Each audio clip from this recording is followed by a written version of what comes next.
Hello and welcome to another video. Let's talk about how Western governments, politicians, and so-called experts have been spreading outrageous lies about China's actions in Xinjiang. They constantly accuse the Chinese government of genocide, forced labor, and tearing families apart. But let me tell you, as you have seen in other videos and this article right here, that these accusations couldn't be further from the truth. Take the so-called cultural genocide accusation, for example. Western media and NGOs, all led by the United States, are claiming that China is erasing Uyghur culture in Xinjiang. But anyone who actually visits Xinjiang can see that this is a complete fabrication. Uyghur culture is thriving in Xinjiang with music, dance, clothing, cuisine, and much more on full display for everyone to see. In fact, China has been actively promoting Xinjiang's culture to the world. They have organized visits for thousands and thousands of experts, scholars, journalists, diplomats, and religious figures from around the globe. These visits showcase the rich cultural heritage of Xinjiang, but the Western media conveniently calls it Xinjiang Disneyland, as they take them in organized tours. They say that this is all just for show, for tourists. But here's the truth. I don't pretend to fool anybody into thinking that the dance that we saw yesterday is not planned or prepared. Of course it is. These dances that you saw, completely unplanned. Nobody knows that I'm there. Nobody knows that I'm going to these places. I just show up, whip out my phone, and whoa, look what's happening. And there's a difference between what I show and what state media shows. I'm not saying one is more important than the other. I'm saying there's a difference. The Chinese government has made extensive efforts to preserve and promote Uyghur culture.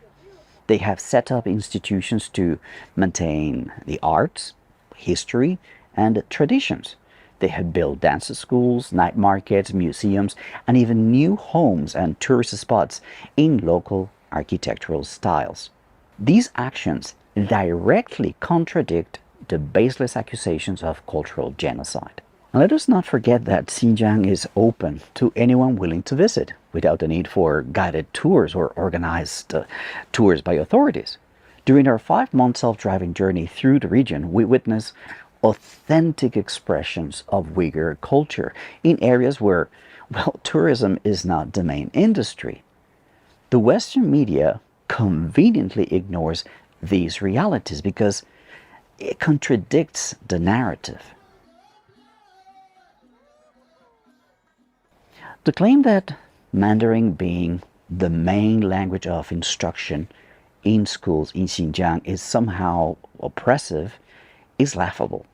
Mandarin is the official language of China, so it only makes sense that it is taught in schools. And let us not forget that learning Mandarin opens up opportunities for Uyghur youth to engage commercially with the millions of tourists that come to the region, or to study at top universities in the country, as I experienced. He's studying in Shanghai in a pretty good university, and I just asked him about his Gaokao, 647, which is pretty high. The survival of the Uyghur language is not under threat. Uyghur is widely used in daily life, with radio and TV stations broadcasting in the language.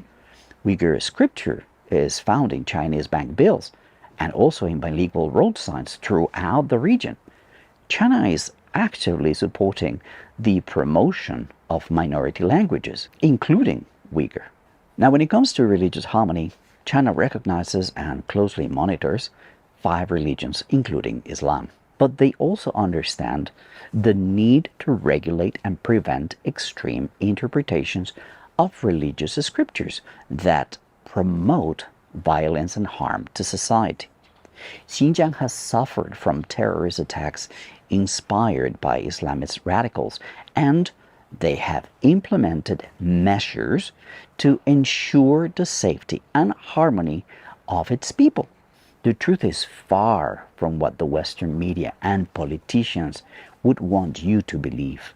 The Chinese government values the lives and choices of moderate Muslims and non Muslims who are willing to embrace the modern world, even if it means deviating from strict interpretations of the Quran. I personally witnessed Uyghur men freely choosing to drink alcohol and Muslim women expressing their individuality by not wearing any veils. Such choices would be deemed punishable by extremists. But the Chinese government believes that extreme interpretations of religious doctrine are not conducive to a harmonious society. However, Western critics portray China's efforts as an infringement on religious freedom, completely disregarding the importance of maintaining social harmony. Contrary to the false narratives propagated by anti-China forces in the West, there are over 24,000 mosques in Xinjiang alone. In rural areas, some illegal mosques have been shut down, and some old have been replaced with newly ones that have better facilities nowadays. The renovation of mosques is a common sight throughout the region. So don't let the biased reports fool you.